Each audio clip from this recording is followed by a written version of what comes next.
గత 3 ఏళ్ల కిందట నందం సుబ్బయ్య అనే వ్యక్తి, తెలుగుదేశం పార్టీకి సంబంధించిన నందం సుబ్బయ్య అనే వ్యక్తిని అతి కిరాతకంగా ప్రొద్దుటూరు ఎమ్మెల్యే, మాజీ ఎమ్మెల్యే ప్రసాద్ రెడ్డి చంపించారండి. స్పాట్లో బంగారెడ్డి, కమిషనర్ రాధా ఇద్దరుండి చంపారు. దానికి ప్రోత్సహించింది మాజీ ఎమ్మెల్యే రాజమల్ ప్రసాద్ రెడ్డి. నా భర్తను చంపినప్పుడు లోకేష్ సార్ వచ్చారు. నేను కేసు పెట్టినా కూడా వాళ్ళు కేసులో నా భర్తను చంపిన వాళ్ళను పేర్లు చేర్చమంటే వీళ్ళ ముక్కల పేర్లు అప్పుడు చేర్చలేదు.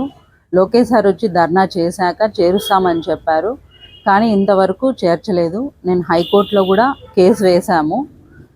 బట్ వాళ్ళ అధికారం వాళ్ళది ఉంది కాబట్టి ఇన్ని రోజులు కేసు ఏం జరగలేదు.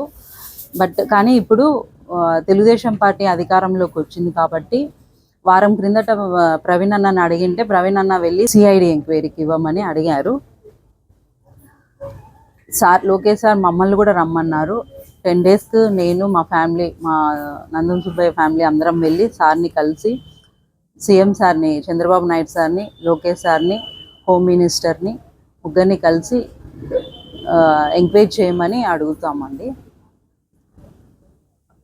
కేవలం నా భర్త ప్రొద్దుటూరులో ఎమ్మెల్యే చేసే అరాచకాలన్నీ ప్రశ్నిస్తున్నారని చంపాడు. ఇలా ఎంతమందిని చంపారో, ఎంతమందిని బెదిరించారో ప్రొద్దుటూరులో ప్రతి ఒక్కరికి తెలుసు. ఇంకా ఎప్పుడు కేసు నాకు న్యాయం జరగాలి ఎందుకు నేను ఇంతగా పాకులాడుతున్నానంటే, ఇంకా ప్రొద్దుటూరులో ఇటువంటి బీసీ వాళ్ళకి ఎవరికి ఎటువంటి అన్యాయం జరగద్దని